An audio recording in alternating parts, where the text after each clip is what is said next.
And we're back. Okay, so a couple of things I forgot to show you is the storage trunk.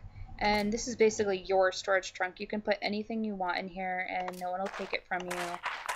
It's where you can hide all of your stuff and put your valuable items that you can't use yet, but you want to be able to use when you, say, have enough strength for them. And then this guy right here, he basically... Yes. Yeah. He basically is wanting us to kill Oathcrusher, the Slayer, but he's on level 51 and we're not even close to there. So one important thing to do before you leave is check out your quests, and you want to look for anything that's on level 1. So we need to kill Fool Drinker, and let's see, this is level 3, and this is level 1. So Poison Stompers, Enchanters, Gloves of Sapping. Okay, so we need to try to find this and kill this guy. So those are our 2 goals. To descend into the dungeon, we go here, say yes, and then it'll load. Basically, what I'm going to tell you right now is some of these things, like some of the levels are just gigantic, and when you have a really huge level, sometimes you can't find the thing you're looking for, and it's just not worth it to search the entire place 3 or 4 times to find it. So sometimes I'll cancel quests, so you might see that once or twice, maybe more, who knows. I try my best to finish all the quests, but some of them are just kind of a bitch. Anyway, so this is the way this works. Oh, here's our first enemy. Oops, no, we don't want to return to town. Alright, and some more enemies. As you can see, on the bottom left, we have a map, and it'll show us where we've been, but nowhere that we haven't been yet. So, go around, pick up some gold. Ooh, treasure chest. So we pick up everything from the treasure chest. We're not really hurting for gold right now, as you can see. There's a ton of gold. You start out with 250. Not 250,000, 250. So I kind of did quite a bit of farming before we started this, and you can do a lot just fishing. You find, like, the first item that I found was something that was like 1 million gold. I don't know, it was ridiculous. Yeah. It wasn't worth that much, but it was worth quite a bit. So I sold that, and then I was good to go. What I like to do is try to close out areas as I go along. We're pretty powerful. I talked to the minstrel back in town, and he sang a song about us, so my renown went up, so my level went up, so I'm able to better use items. So I went and bought an item from the store back in the hometown to better start us off with. The axe is fine. I mean, you can easily do whatever you need to do with it. I just find it easier to use the staff because you get hurt less. You can easily throw these guys from far away, and they can't really hurt you. I whack this guy before he ever gets close to me. So we found the stairs down, and so we can descend to level 2 if we want to. But since we haven't completed any of our tasks yet, we're going to stay here and try to find what we're supposed to be doing. Our map on the bottom left will show us where the stairs to descend down are. So if we get really turned around in this area, which is entirely possible,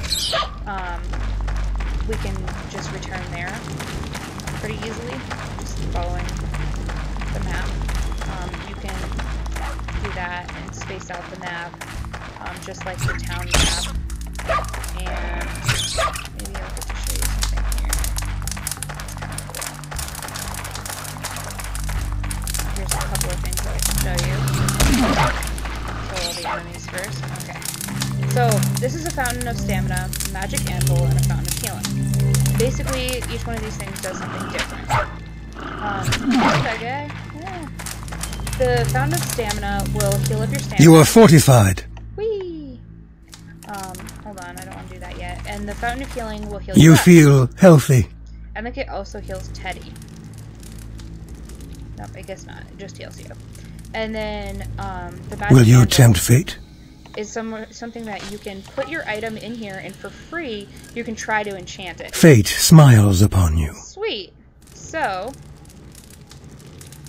I got magical powers for my thing. So now it's called, oh my god, Kezan Reaver's Novice Emerald Longsword of the Spines, which means that it gets a +3 charm magic skill bonus, a 1% damage reflected to enemy, and a 1% attack bonus, which is cool. The thing you need to know about these anvils, no matter what level you're on, it's less likely in the earlier levels, but it can happen. You can curse your item, and so its stats, rather than increasing like mine did, can go down. So you can be less lucky, or it can hurt you when you use it, or whatever.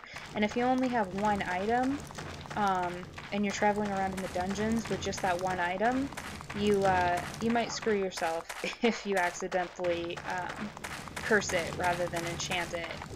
So just keep in mind that that can happen. I was really hoping to show you that in some levels you can fish down here, which is cool, because if you need the fish, you've got a little area to do that. But looks like you can't here, and the way you know you can fish is there'll be a little symbol thing. I'll show you it when we get to it, but there'll be a little symbol thing about the water to show you that you can fish. In these early levels, we only have a couple of different kind of enemies, the gels and the rats, but when we get to the lower dungeon levels, there'll be a ton of different kinds of enemies. Everything from like griffins and different kinds of dragons to everything you can imagine. So, yeah, I'm gonna run with control. Should probably show you that. There's nothing down this way, so we'll head this way. Oh, and here's the death cap. I forgot about those guys. Not really powerful, not really scary. You will... I'm starting off this Let's Play pretty easily because I know what I'm doing, so I've kind of leveled up a little bit and gotten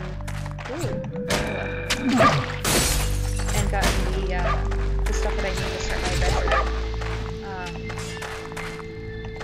well before I started out. But if you don't, you can occasionally get caught in a rough spot and be a little bit screwed completely unintentionally just by not knowing what to do. And I don't know why I haven't found a single one of these before yet.